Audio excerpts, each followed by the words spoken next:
Hi guys! Kamusta po kayo lahat? So ngayon, titingnan po natin kung kaninong love energy makukuha natin. Ako nga po pala sila Stella Michaela Tarot. Okay, overall energy ng ating collective.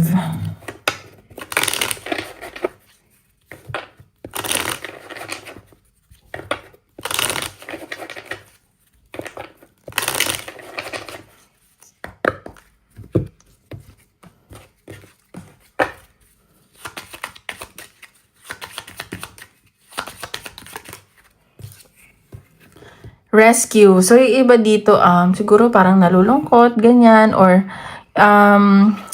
may dumating na someone na, kumbaga siya yung nag-rescue sa'yo sa pagkakalugmok, sa sadness, sa past mo, ganyan. Siya yung tumulong sa'yo. Siya yung tumulong sa'yo bumangon ulit, maging positive, ganyan.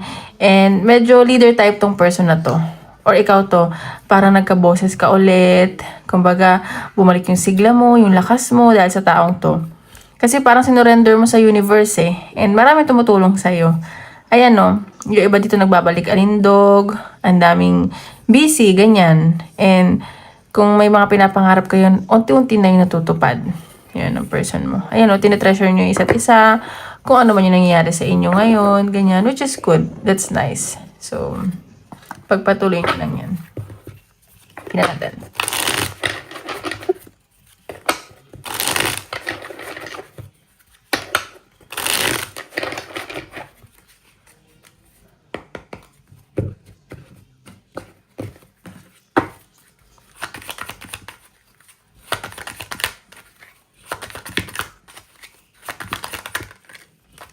So, ayan, meron taong dito nag-iisip sa'yo. And sa nakita ko, ano siya eh, yung energy niya, very masculine, ganun. So, pa natin. Ayan, change. So, gusto niya may magbago sa connection nyo, or siya yung nagbabago for the better. And, siguro may mga na-realize siya na past mistakes, mga nagawa niya na hindi maganda. Ayan, grass is greener possibility. So, sa nakikita ko, itong taong to na nag-iisip sa'yo, gusto niya may pagbabago na bumawi sa'yo. Parang gusto niya maging better para sa'yo. Pero, syempre, para din sa sarili niya. Ayan, no, ikaw ang hiniling mo dito, peace of mind, and siya din, gusto niya makipagbati sa'yo. So, baka may pagtatalo or tampuhan dito. And, may mga blockages lang. And, kailangan lang dito is divine timing.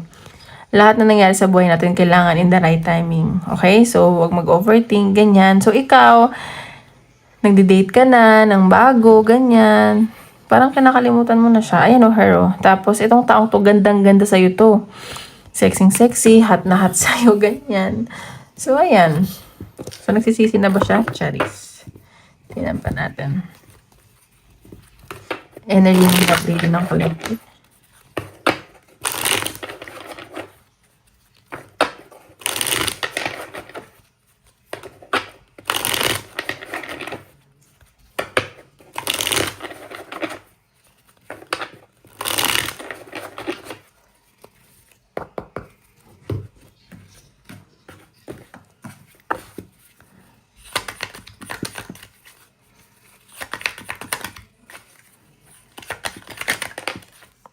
Yan, family. So, nakikita ko dito, focus kayo sa family. At hinihiling nyo yung lalaki o babaeng family-oriented, ganyan. And gusto nyo ng masayang pamilya, ng masayang home. Yung peaceful, yung masaya lang. Ayan, good news. So, may paparating na good news para rin sa pamilya nyo or when sa pagpapamilya. May nakikita akong messages na paparating at matutuwa kayo dito ng pamilya mo or kayo ng person mo, pamilyado, ganyan. May good news na paparating sa inyo. Iba natin. Dalawa yung lumabas. Salam. Okay, so ayan. So, sa nakikita ko dito, may good news na paparating kasi deserve mo to. At na person mo at ng pamilya nyo. And siguro nagdasal ka. And inano mo yung moral mo. Ano ba tawag dito? Ano ba yun na? Ano ko sa Tagalog? Parang maintain mo yung moral mo, ganyan. And mababait ka sa ibang tao. Siguro may magre-regalo sa'yo. Or may mabibigay sa'yo something na ikatutuwa mo. Ayan o, medyo malungkot yung iba dito. And meron dito na parang hindi siguro boto sa connection nyo. Medyo conflict. and nalulungkot ka. Pero sa nakikita ko, mahal yung isa't isa ng person mo. Ganyan. Yan natin. Clarify natin. Ay. Naisip ko lang itong hindi ako sa pagshuffle.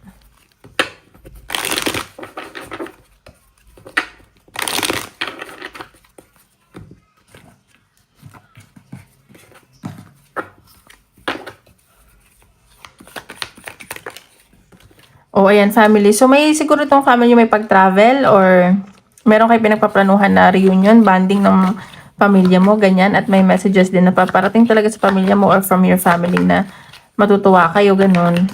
Good news. Ano pang good news?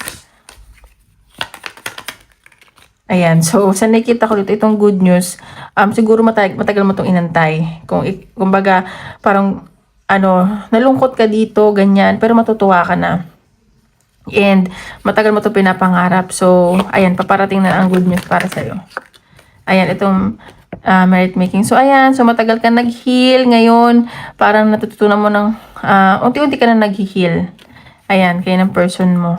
And siguro nagdadalawang isip ka, gusto mong lumayo, and nagmamatigas ka, and parang, parang may nangyari na ikinagulat nyo, or kayo ng person mo. May iba dito, gusto nang magpamilya, magbuntis, ganyan. And yung person mo, parang may gagawin siyang surprise sa'yo. Siyempre, titatago kasi nga surprise. And magugulat ka. Ayan, ganun. So, tingnan pa natin. Ito man, si kaninong love reading to. Love reading ng collective.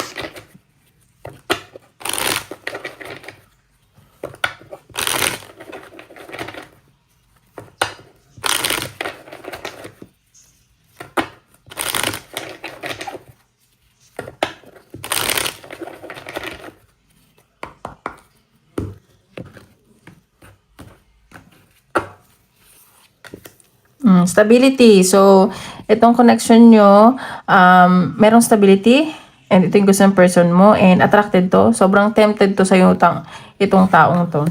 Ayan. So, siguro may nangyari from the past na third party, na-involve yung person mo, or ikaw, siguro may hindi pagkakasunduan when it comes to finances. Parang kayo, napagod na kayo eh. Ang tagal nyo nag-antay, ganyan.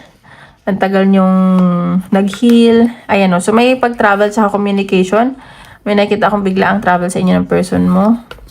Ayan. So, yung finances nyo, kung hindi man naging okay, huwag kayong mag-alala. Magiging okay na daw yan. And medyo may mga delays lang. Ayan. So, itong relationship nyo, wina-workout nyo kahit nagkaroon ng third party from the past.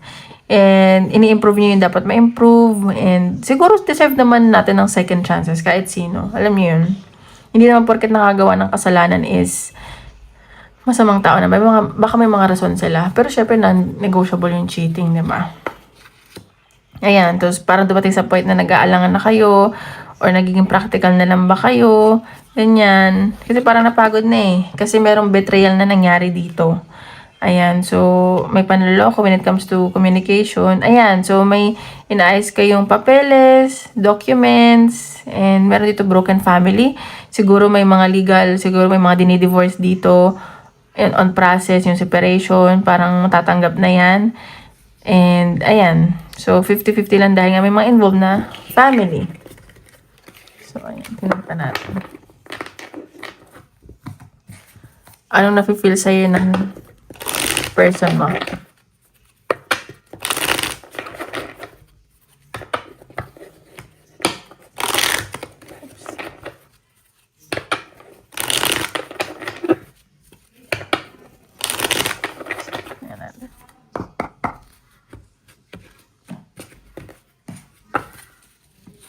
Ano na-feel sa'yo ng person mo? Ayan. So, namimiss ka nito. And meron din someone na nakakaisip sa'yo from the past. And medyo kababata mo to. Or may mga anak kayo. Namimiss ka niya. Iniisip-isip ka niya. Ayan. So, ayan. Gusto niya na siguro kung someone from the past, so gusto niya magkaroon kayo ng partnership, pagbabalikan. Kasi mutual naman yung nararamdaman ninyo eh. Ganyan. And, ayan. Gusto niya talaga i-work out to. Itong taong to nagpapaka-busy sa trabaho para hindi kanya maisip. Pero namimiss ka talaga niya eh. Iniisip-isip ka talaga niya. Hindi ko mawala sa isip niya. Ayan. So, may binabalanse dito. May pagbalanse itong person mo. Kasi siguro busy din siya sa trabaho. And yung attention niya na di-divide sa'yo. Ayan. Nadi-divide sa inyong trabaho tsaka ng... Ayan. May ano siya eh. Ayan. Ayan. So, namimiss niya yung pagiging generous mo. Yung pagiging... Nung okay pa kayo. And yung nagbibigayan kayo. Ganyan. Pero sa nakita ko, gusto niya yung ganun. Yung mutual yung actions nyo, yung feelings nyo. Yung ano lang kayo, chill.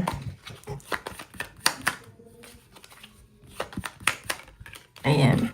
So, itong person mo may pagsisisi to. Ang dami niyang pinagsisisihan na ginagawa niya from the past. And nanghihinayang siya sa mga nagawa niya sa'yo. Ang dami niya nagawa sa'yo eh, na nasaktan ka niya, ganun. Ayan. So, ayan. Kahit nagtatrabaho siya, iniisip-isip ka niya. Minamanifest ka nitong taong to. Hindi niya nare-realize na namamanifest ka na pala niya. Kung naiisip mo siya, yun, ganun. Minamanifest ka nito. Parang may urge ka na gumawa na action, ganun. Yes. Ayan. So, may stability. So, gusto ng person mo din ng stability. And tuloy-tuloy ang pasok ng pera. And kahit na siguro gusto niya na may love life siya, may career siya, gusto niya stable lahat. And siguro, yung person mo may gustong ibigay sa'yo na surprise, na gift, na matagal mong pinapangarap. Ayan. Pero ikaw parang tamad na tamad ka.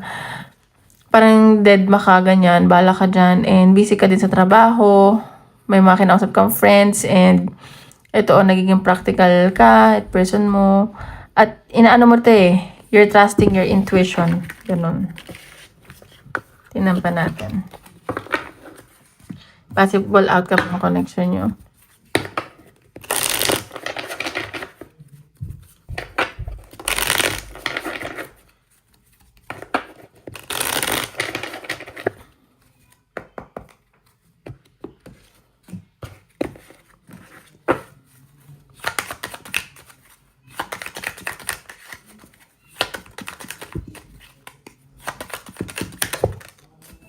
Knight of Cups. So, meron pa dito nagkakagusto sa'yo. And yung, itong person mo gusto din mag-offer or ikaw to. Gusto niya mag-offer ulit. Pero parang gusto niya unti-unti, magsimula kayo from zero, ganun. May pagmamahal pa naman sa sa'yo eh. Ayan, the High Priestess. So, ayan, nakikita ko dito, both of you, susundin yung intuition nyo. Hindi kayo basta-basta gagawa ng action. Para magpapakiramdaman kayo ganyan. Ayan, so, medyo may conflict lang when it comes to communication. Baka may pag-awayan kayo. Siguro, i-work out nyo yung communication nyo. Be understanding, ganon. Ayan, the Empress. Siguro, yung person mo or ikaw gusto nang magpamilya, magka-baby, pero ikaw ayaw pa. So, medyo conflict nga yun. Ganon. Siyempre, hindi naman basta-basta yung pagpapamilya, di ba? Gandang-ganda sa'yo talaga yung person mo. Ayan. So, 2 of Wands. Itong taong to, nag-aantay lang to. Gusto ka makasama. And sobrang bored na siya. Siguro magkalayo kayo. Magkaiba kayo ng mundo, ng oras. Ganun. Ay, isa lang po. Sige, natin. Yung lumabas yung 7 of Swords. So, ikaw, siguro, isa sa inyo natatakot. Baka may tinatago or may hindi sinasabing totoo. And conflict. And itong, ano nyo, pag aawayan or yung conflict nyo, ano mag-iisip kayo eh. Syempre, bago kayo ano ba ng salita, pag-isipan nyo muna bago magbitaw ng salita, ganun. Kasi baka pagsisihan nyo daw, ganyan. Ayan, the Chariot. So, ayan, may success ako nakikita, may travel sa inyo, and sa nakikita ko na siguro magkaiba kayo ng pananaw sa buhay, kaya siguro may conflict. Pero sa nakikita ko, maayos at maayos nyo to. Ayan, so siguro may bibili dito ng sasakyan or magpapaayos ng sasakyan. Ayan, attracted. May travel talaga, new beginning. May victory din when it comes to career. Medyo hindi ka lang makakatulog. Pero it's okay. Para sa ekonomiya. Okay, so tingnan pa natin.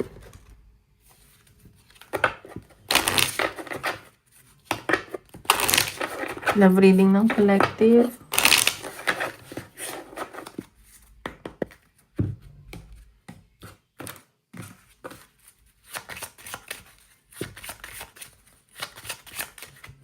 move on. So, meron dito, itong person mo, parang gusto niya na mag-move on, o ikaw to gusto mo na mag-move on.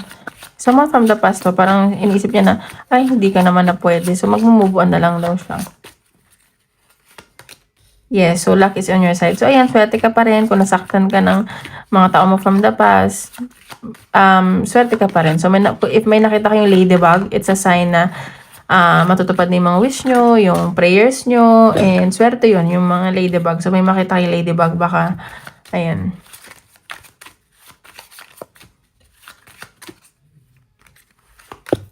Open your heart. So, ayan, maging open ka lang sa love. Do everything in love. Maging, makakapag-attract ka pa ng more love, blessings, happiness, ganyan. Gold digger. So, iba dito, ingat ka lang, baka may gumagamit sa inyo, or wag ka daw gumamit na ibang tao. Ayan. Kaya tingnan pa natin. Messages ng person mo.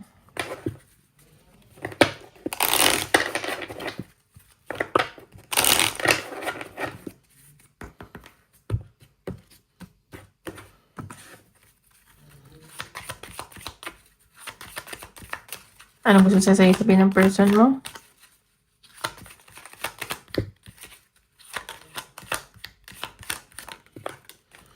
You speak to me through music. So, ayan, nakikinig to ng mga music and naalala ka niya or may mga kanta na nakakapagpaalala sa'yo. Mas nag-heal siya, ganyan. I love you. So, ayan, mahal ka niya. Mahal na mahal ka daw niya. Hindi niya masabi. Ba't sasabihin? I'm starting to understand our connection. So, ayan, nare-realize niya na yung connection nyo, na akala niya, wala lang. Yung pala, importante ka sa kanya, yung connection nyo. Ayun, so many things remind me of you. Inaalala ka niya, namimiss ka nitong taong to. Ayan, so tingnan natin, general reading.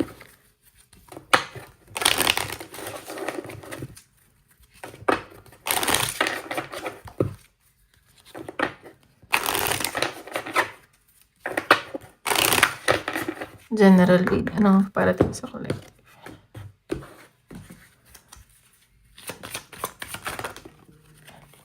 Ayan. So, meron dito naguguluhan and ayaw makipag-usap.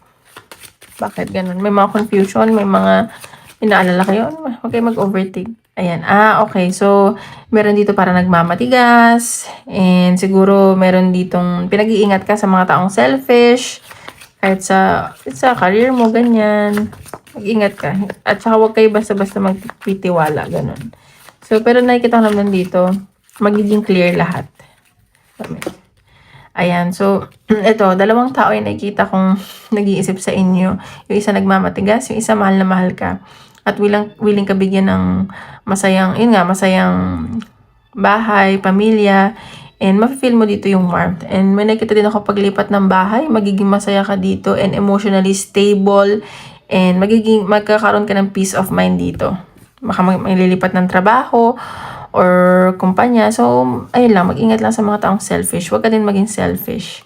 Ayan, so may stability ako nakikita. Siguro may natapos, pero may kapalit din naman na maganda. Ayan. Okay, advice from universe. Tignan natin anong advice ni universe.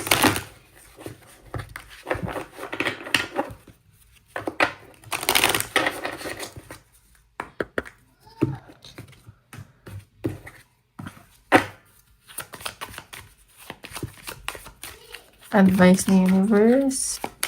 Okay, narrow pathway. So, meron ka dito, pagdidesisyonan. Siguro, nako-confuse ka.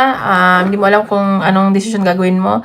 Sa nakikita ko dito, tingnan mo yung, sa tingin mo magkakaroon ka ng peace of mind. At kung saan smooth, dun yun yung para sa'yo. Pero kung may aberya, hindi yun yung para sa'yo. Alam mo yun, baka mahirapan ka. I-guide ka ni universe ganyan. Okay. Advice ni universe. Natin. Okay, breathe and bleed, exhale, bullshit. So, ayan. So, sinasabi dito, mag-exercise kayo and maging thankful lang kayo sa kung yung mga little things, kung ano yung kakasaya nyo, yung mga negativity, tanggalin nyo yun sa katawan ninyo. I mean, alam mo yun, maging grateful kayo sa mga little things kahit hindi pa natutupad yung pangarap nyo. Kasi, go with the flow ka lang, ganyan. Kung ano ibigay sa'yo ni Lord or ng universe, yun na yun. Ayan no, adjustments must be made. So, kailangan mo din mag-adjust. Hindi palaging yung ibang tao mag-a-adjust para sa'yo. Ganyan. May kailangan kang baguhin. Okay? Okay, isip ka ng question. Tinatin ko na sasagot ni universe. 1, 2, 3 ulit. 1, 2, 3. 1, 2, 3. Number 1. Big happy changes. So, ayan, magiging masaya ka. May mga changes. Ayan. Number 2, remain positive. And number 3, no. So, ayan lang guys. Maraming salamat po. Don't forget to hit like and subscribe para updated kayo sa videos na i-upload ko.